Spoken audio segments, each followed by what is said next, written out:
안녕하세요. 스페로 스페라 숨을 쉬는 희망이 있습니다. 여러분에게 꿈과 행복을 찾아주는 여러분의 희망의 등대지기 법원 회생위원 출신 회생포산 전문 법무사 법학박사 최옥환입니다. 여러분 가운데서 부동산이 있는 분들 많이 계시죠.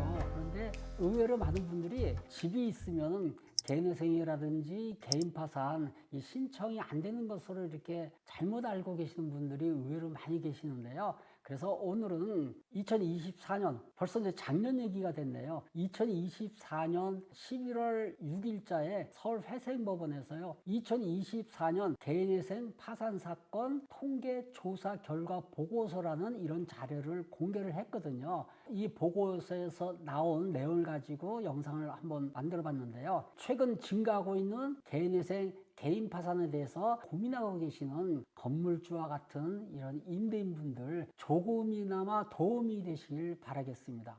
요즘 진짜 부동산 경기 말이 아니죠. 매매가 거의 없다고 그럽니다. 그래서 이 건물을 소유하고 있는 건물주분들, 이분들 마음고생 진짜 뭐 말이 아니더라고요. 날씨까지 이렇게 춥고 왜 그런지 몰라도 뭐 지금 사회가 막 시끄럽잖아요. 근데 이 작은 이 빌라라든지 아니면 뭐 소규모 다가구 주택 여기다가 세입자를 들여가지고 지금까지는 이 건물주분들 어쨌든 간에 뭐 많지는 않습니다만은 월세라든지 전세 보증금으로 이렇게 생활을 해왔거든요. 그런데 이제는 이게 역전이 됐어요. 어떻게 된 게 은행 대출금이라든지 전세 보증금 이런 게 건물 가격보다 더 많아져 가지고요. 이제는 말이 건물주지 이걸 감당을 할 수 없는 그러한 지경에 이르게 된 거죠. 그래도 그동안은 이제 부동산 경기가 어떻게든 간에 살아나겠지 하면서 작은 기대감으로 이렇게 버텨왔는데요. 지금 부동산 가격 갈수록 하락하고 있죠. 팔고 나가려고 해도 매수자가 지금 전혀 없는 실정입니다.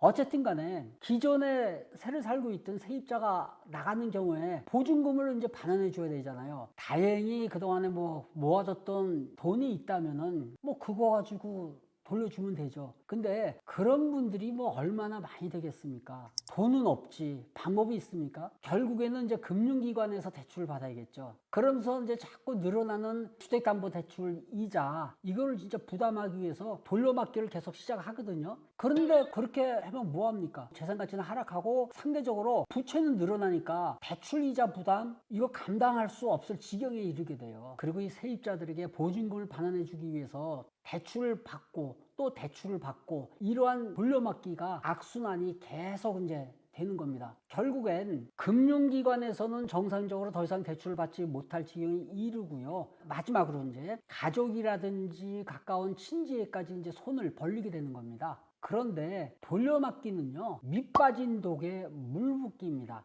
제가 여기서 한 가지 팁을 드리자면요.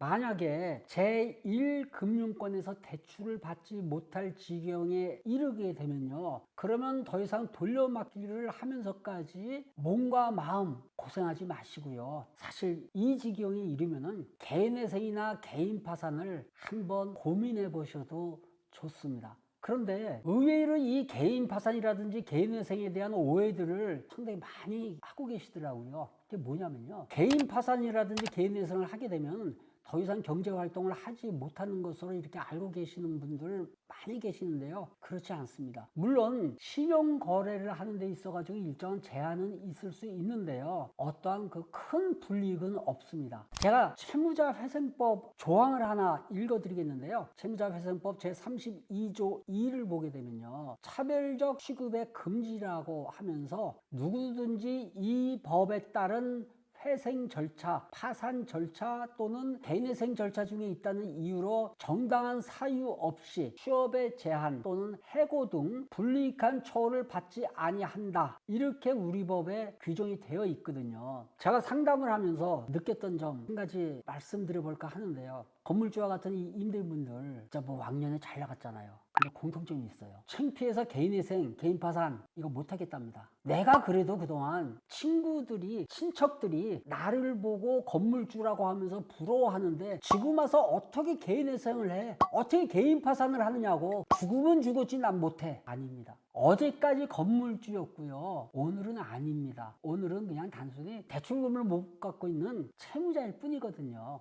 그리고 개인회생 개인파산 있잖아요. 이거 두려워할 이유가 없어요. 평생을 채권자들한테 비톡적 받으면서 불안하게 신용불량자로 살아가는 것보다도요, 차라리 개인회생 아니면 뭐 개인파산을 해가지고 빚정리를 하세요. 그리고 나서 그 후에 경제적으로 재기를 하셔도 좋고 어쨌든 간에 마음 편하게 살아가는 겁니다. 어때요? 저는 현재 이제 서울 회생법원 1층에 가면요, 뉴스타트 상담센터라고 있는데 상담위원으로 있습니다. 최근 들어가지고 경기가 굉장히 나빠졌잖아요. 기존에 대출을 받아가지고 부동산을 구입한 분들, 이 채무자분들이 이자를 감당하지 못해서 연체를 하게 되죠. 그래서 이렇게 상담을 하러 오신 분들이 굉장히 많아졌습니다. 결국엔 이제 이분들 부동산이 임의경매가 진행되는 경우도 있습니다. 임의경매는요, 여러분 부동산 등기부등본에 보게 되면 근저당권 설정이 돼 있거든요. 근데 이 담보대출 못 갚을 경우에 채권자가 법원에 경매 신청을 할 경우에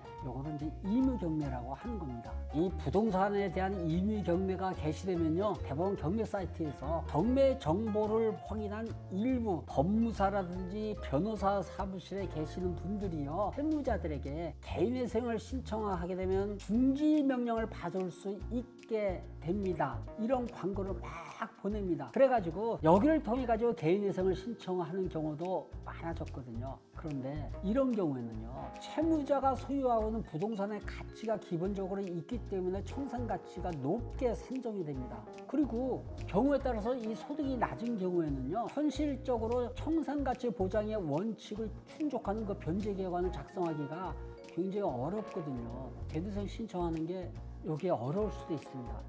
많은 채무자분들이요, 개인회생 절차를 충실히 진행을 하는 것보다 중지 명령만을 받아가지고 부동산 경기가 회복될 때까지 시간을 끌어서 이런 편법을 좀 원하고 있는 것 같아요. 시간을 끄는 걸로. 근데 이제 최근에 법원의 실무는요, 특별한 사정을 소명하지 않는 경우에는 이 중지 명령 신청을 잘 받아주지 않고 있습니다. 그러니까 인용해주지 않고 있으니까요, 요거는 좀 잘 생각을 해보시는 것이 좋을 것 같습니다. 오늘은 건물에 세입자가 살고 있는 건물주와 같은 그 임대인분들, 이분들이 개인회생이라든지 개인파산을 하실 경우에 대해서 한번 알아봤습니다. 저는 그동안에 건물주, 임대인분들의 개인회생, 개인파산 많이 처리한 경험이 있습니다. 채무자의 각 사건에 대해서 상황이 다르거든요. 그거에 맞춰가지고 법원을 잘 설득을 해야 됩니다. 그래서 개인회생 같은 경우에 변제금을 어떻게든 간에 최소화시키도록 해야 되고요. 채무자가 안정적으로 부담 없이 개인회생이나 개인파산 절차를 마치고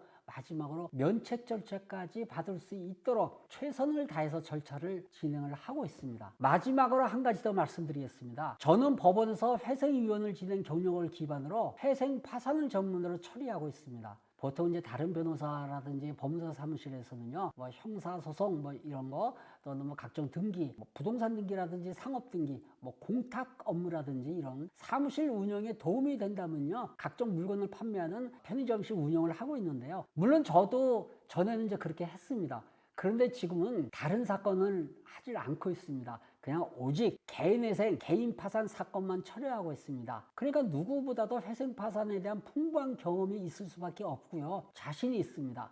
회생파산을 고민하고 계시는 분들 언제든지 저 법학박사 최욱환 법무사를 찾아주십시오. 항상 여러분의 따뜻한 희망의 등대지기가 되겠습니다.